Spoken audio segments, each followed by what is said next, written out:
ตี2:57 นาที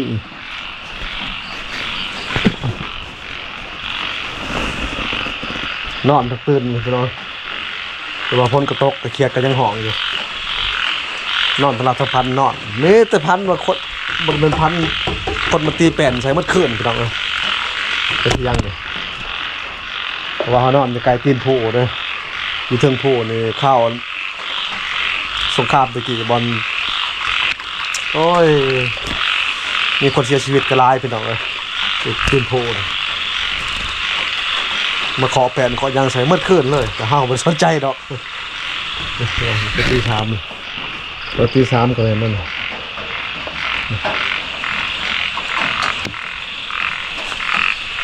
เกียดไปห้องเกียดไปคนจะตกมีอีกนะ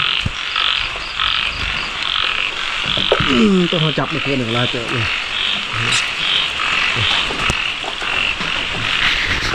ตาพ้นเอือนนิดนึงจะไปจับเพิ่มอีกเลยตื่นมากคนจะตกเลยต้องบัวเศร้า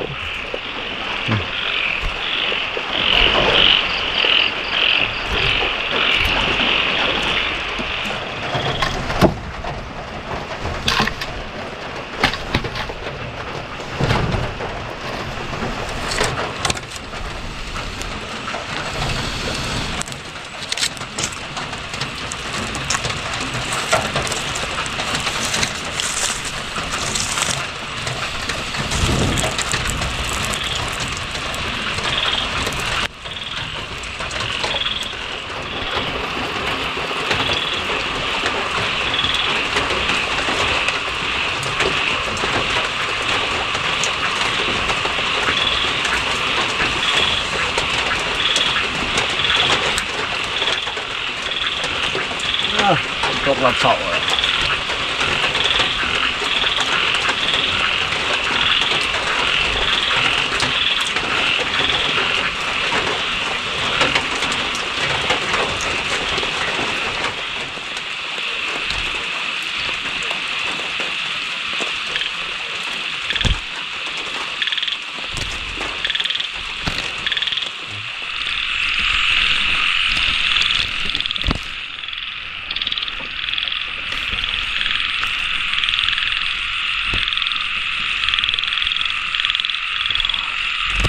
หลักอันนี้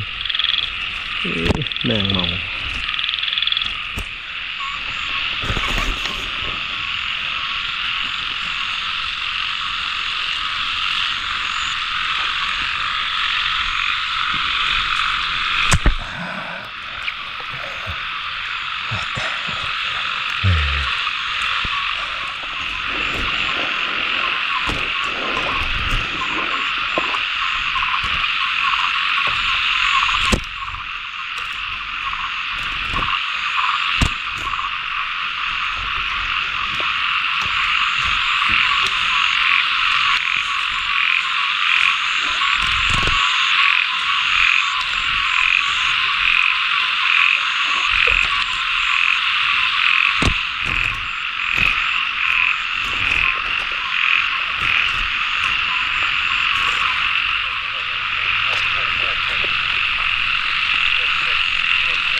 ฝนก็ตกเลยโอ้ย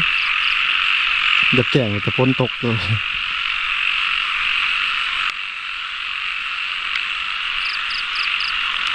ร้ายอยู่กบแต่มันเต้นเขาป่ามันลักอันนี้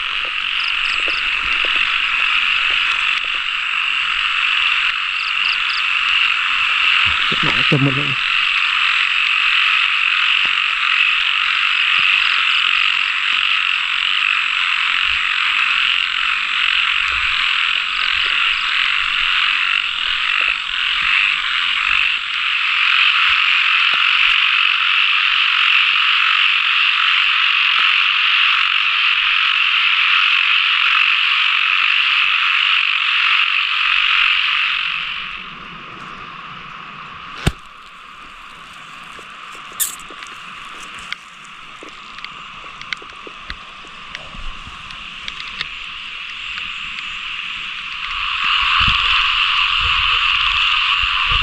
เจอไผ่เหรอแต่มันไผ่ยัง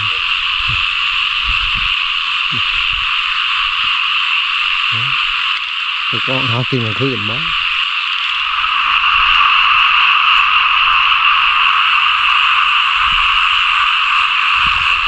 มันหก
แจ้งเลยพี่น้อง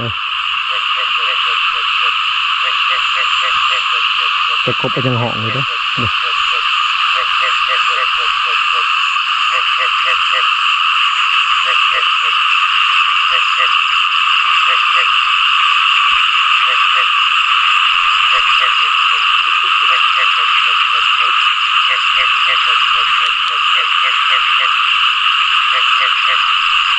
อยู่ป่าบ่ได้นะ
งคักแกงแน่ไปน้องตั้งแต่ตี 3 ตี 4พุ่นแหละเขากาด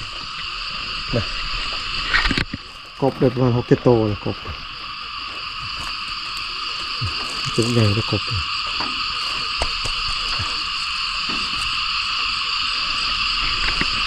ี่ยเนาะมาเพิ่นหมดงามเต็มหมดเนาะมาเพิ่นเพิ่งหมดร้อยเลยนะ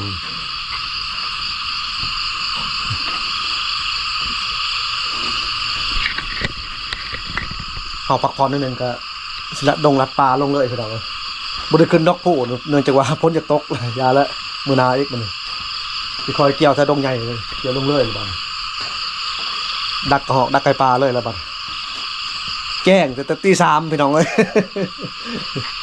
จับเขียดจนเลือดแจ้งฝนตกเบิดคืนนะฮะก็เอือน